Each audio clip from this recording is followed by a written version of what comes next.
Comme à notre habitude pour débuter ce magazine, nous nous sommes rendus dans un club du département.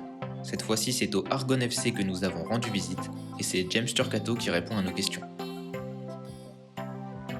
On va dire pas trop bien au niveau des résultats, tout simplement parce que la saison, on a fait la saison précédente 9 matchs, on a terminé dernier et donc on est descendu, même en raison du Covid.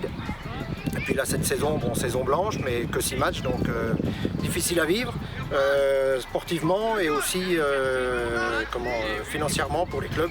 Ça, je pense qu'on n'est pas les seuls dans ce cas-là. On a travaillé beaucoup, on a remis le site Facebook en activité pour tenir les parents, les dirigeants, les joueurs informés. Et puis le lien, on a quand même pu tenir une activité d'entraînement, même spécifique avec la pandémie, mais au moins on s'est adapté et on a pu tenir le lien social avec les enfants. Adrien, mon fils qui passe le BMF, et donc dans son projet, il a mis en place une journée citoyenne qui va se dérouler normalement le 12 juin, où on fera venir tous les enfants accompagnés de leurs parents. Bien sûr, si les conditions sanitaires le permettent toujours, pour réfectionner la main courante du terrain en herbe qui se situe là-bas. Donc c'est le nettoyage de la main courante en amont. Et puis on fera une journée où ils peindront la main courante tous ensemble. On a pris la décision de changer carrément d'objectif par rapport aux années d'avant où on faisait venir des personnes de l'extérieur, des joueurs, pour maintenir un certain niveau. Là, on a décidé, puisqu'on a une école de foot et on fait de la formation, d'intégrer nos jeunes jusqu'aux seniors. Pour après, le niveau viendra avec le niveau des joueurs.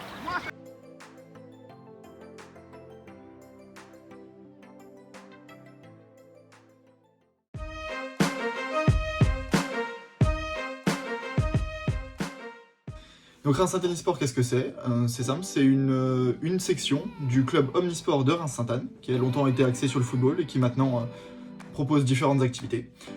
On est un groupe d'une dizaine de bénévoles, en gros on est tous passionnés par notre pratique de l'e-sport et on veut la partager avec tout le monde. Donc on fait ça à travers nos différents réseaux, que ce soit Discord où on communique beaucoup. Notre objectif est en gros de faire vivre la passion de chacun, de proposer des tournois, etc. Donc on est sur Discord, on est sur Insta, on est sur Twitter, on est sur Facebook. La Reims Sainte-Anne Sport Cup, c'est un tournoi qui est réalisé par Reims Sainte-Anne Sport en collaboration avec le staff de Reims, donc suite à une commande qui a été réalisée. C'est un tournoi de 256 participants avec deux parties, une partie axée sur les joueurs, donc c'est simple, 256 participants, 350 € de lot à gagner. Donc ça c'est la première partie, l'objectif est vraiment que les joueurs puissent kiffer sur leur jeu et gagner un peu d'argent s'ils sont performants, ce qu'on leur souhaite. Et une seconde partie, donc accompagner des lives, tout ce tournoi, c'est-à-dire des lives où on représente au moins 2 matchs de chaque phase du tournoi, et où on fait des interviews commentées à côté avec des acteurs de l'e-sport de la région, avec des acteurs en France de l'e-sport, histoire de comprendre un peu plus ce qu'est l'e-sport et de montrer où se place la section dans tout cet écosystème. Donc on a eu Cyril Loison, le directeur général du club. On a donc des invités du district, afin de discuter quelle est la place de l'e-foot et de l'e-sport dans la Marne. On a aussi des invités à l'échelle française, donc Nicolas Bezombe, vice-président de France e-sport. Et voilà, notre objectif en gros c'est qu'il y ait une grosse discussion autour de l'e-sport et de ce tournoi. Les futurs objectifs c'est développer plus d'équipes sur plus de jeux, c'est proposer des événements de manière encore plus qualitative en ligne et proposer surtout des événements physiques une fois que la crise sanitaire sera passée. Et aussi proposer à travers le Discord vraiment un transfert de savoir en fait où on va pouvoir tous s'entraider afin de devenir meilleurs et kiffer de notre passion.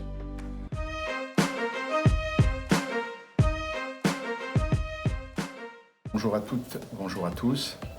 Je suis aujourd'hui devant vous pour vous présenter un nouveau dispositif que nous allons mettre en place au niveau du district Marne de football, qui est la création d'un réseau de correspondants club.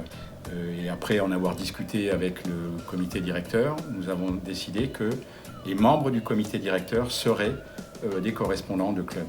Nous avons réfléchi sur la structure. Il y aura 7 secteurs de constitués et chaque secteur comprendra en tout cas entre 15 et 19 clubs chacun. Il y a plusieurs objectifs dans ce réseau, dans la mise en place de ce réseau de correspondants. Notre volonté, évidemment, c'est de nous rapprocher des territoires et notamment des clubs qui sont dans les territoires de la Marne, qui est quand même un territoire assez grand. Voilà, c'est aussi d'incarner un peu mieux le district qui, des fois, peut vous paraître un tout petit peu éloigné de vos préoccupations. Et puis, être, voilà ce que je disais, hein, le lien entre vous et le district ou le district et vous. Au niveau des missions de ce réseau de correspondants, il y en aura plusieurs. Ce sera bien évidemment de prendre contact avec vous. Donc ça sera une des premières démarches. Alors qui se fera soit par téléphone, soit par mail, soit éventuellement, si on le peut, par réunion de secteur. Voilà, toutes les questions pour lesquelles vous n'aurez pas de réponse ou pour lesquelles vous souhaitez nous solliciter, eh bien vous aurez cet interlocuteur privilégié. Il y aura aussi une partie descendante, c'est-à-dire que ces correspondants auront aussi pour mission de venir vers vous, de vous donner un certain nombre d'outils, de vous donner de l'aide, de l'appui, voilà, et de faire passer donc un certain nombre d'informations, voire encore une fois de vous outiller. Par exemple, on vous dira comment, pour ne pas que vous soyez en difficulté, comment on doit faire par exemple appel d'une décision. Donc on va essayer de vous donner des éléments qui vont vous aider dans votre gestion de club. Ce réseau va être diffusé sur nos outils numériques, informatiques, Internet et autres. J'espère qu'il vous satisfera, en tout cas qu'on arrivera à créer des vrais liens de simplicité et d'aide. Voilà, c'est uniquement la vocation de ce réseau de correspondants. Voilà, je vous remercie.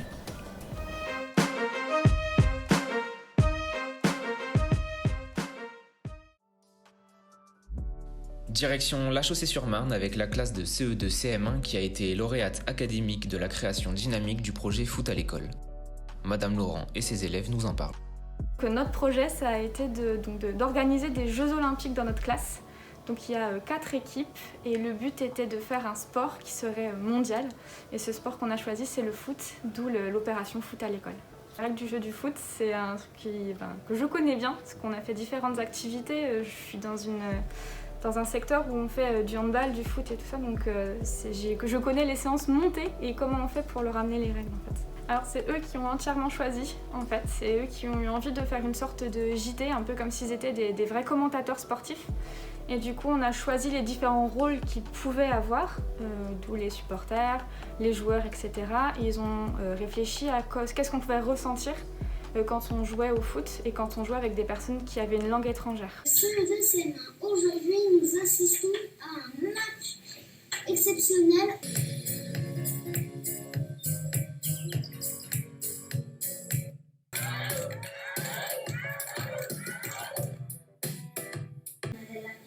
C'est que peu importe si on n'a pas la même langue, on joue tous ensemble et on suit les mêmes règles et les mêmes valeurs. Moi je dis toujours que dans les jeux, le principal c'est pas de gagner mais surtout de s'amuser et de participer. Et moi j'ai trouvé ça génial de faire un peu de foot, des exercices dehors. C'était bien fait quand même, parce que je m'attendais pas à autant, je me disais juste tout va être dessiné sur le tableau et puis on présentera comme ça et le foot dans la cour, mais en fait pas du tout. On a eu des petits textes et je trouvais que c'était super bien.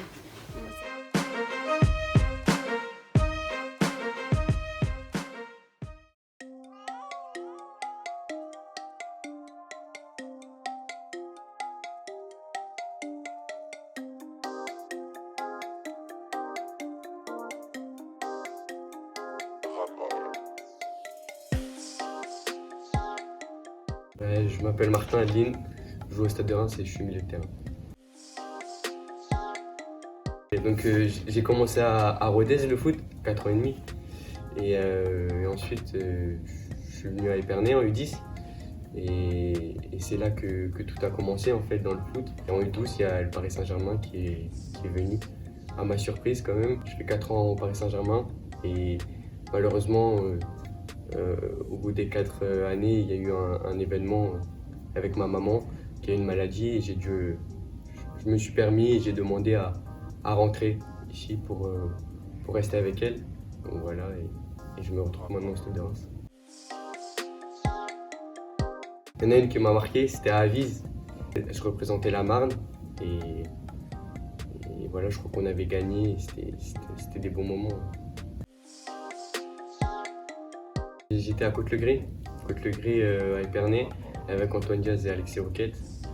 Et voilà, ça rajoutait les entraînements du club. C'était intéressant parce que nous, quand on est jeune, même maintenant, on se lève foot, on dort foot, donc du coup, ça rajoutait encore quelques entraînements à notre actif, du coup, c'était que du plaisir.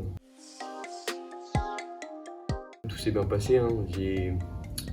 J'ai progressé, surtout en tant qu'homme, du coup, à se débrouiller seul, à progresser seul, à rien lâcher. J'ai aussi appris beaucoup dans l'entraînement invisible, voilà, qui aujourd'hui fait la différence dans le football, avec l'alimentation, le sommeil, etc. C'est vraiment très important pour moi, parfois trop même.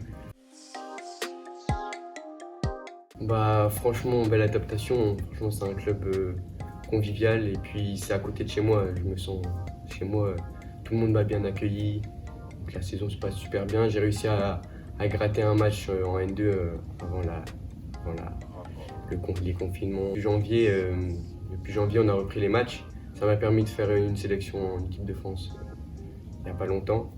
Puis voilà, là j'ai la chance, comme c'est les vacances et comme il y a eu un mois de confinement pour l'école, j'ai eu la chance de m'entraîner plus avec la réserve. Récemment, je me suis entraîné un peu avec les pros. Donc voilà. Et pour la fin de saison, on va essayer aussi de continuer avec la réserve et aussi, pourquoi pas, des entraînements avec les pros. Ma maman, elle aime pas trop le foot. Elle m'a donné l'obligation de continuer ce double cursus scolaire et footballistique. Donc elle m'a dit à tout prix d'avoir le bac. Donc ça c'est un truc primordial à avoir dans la vie de citoyen et aussi de joueur, parce que le joueur c'est aussi un cerveau. À court terme, ça serait je vous ai dit, de continuer sur ma lancée, m'imposer en N2 et accrocher pourquoi pas les pros. Et la saison prochaine, c'est ça, mais être plus constant, intégrer le groupe pro et voilà, j'aimerais marquer l'histoire ici à Reims puisque c'est chez moi, il y a mes proches, ma famille, donc j'aimerais les rendre fiers ici et commencer mes débuts en Ligue 1 ici. Le seul conseil que je pourrais leur dire, c'est de prendre du plaisir, parce que le football c'est du plaisir. Il ne faut pas se prendre la tête à vouloir à tout prix réussir. Franchement, faut y aller les yeux fermés, faut se lâcher, prendre du plaisir avec ses camarades et avoir un bon état d'esprit. Surtout, c'est le plus important, avec le respect de tout le staff.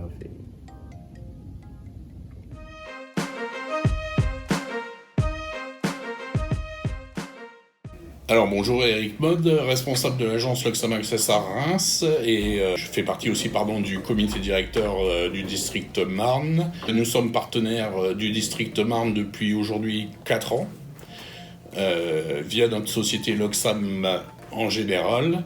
La société Loxam est une société de location de matériel qui est aujourd'hui leader européen de la location et numéro 4 mondial. Ça représente environ 8000 salariés sur le monde pour un chiffre d'affaires de 2 milliards d'euros sur l'année 2020. Alors le partenariat Loxam et District Marne est axé sur aujourd'hui les coupes des jeunes, donc U16 et U18. Nous avons aussi au sein de l'entreprise quelque chose qui est très axé sur la formation des jeunes, donc on a voulu avoir un partenariat avec les jeunes et comme ces 2 coupes étaient libres, on a décidé de participer à la mise en œuvre de récompenses pour les jeunes. Les objectifs, je l'avais dit dans ma lettre d'intention d'élection au district, c'est de faire un partenariat sur tous les championnats, mais pas que pour Loxam, avec d'autres entreprises aussi. Et bien sûr de continuer, nous, à notre niveau, le partenariat Loxam Coupe des Jeunes, puisque Loxam aujourd'hui est engagé au niveau du football aussi bien dans l'élite comme la Ligue 1 que dans des clubs de ligue et dans le district marnais aujourd'hui depuis de nombreuses années.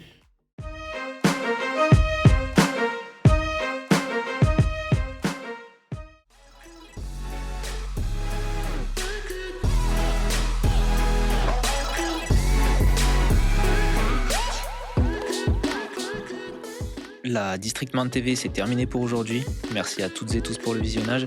On se retrouve le mois prochain et n'hésitez pas à nous suivre sur nos réseaux.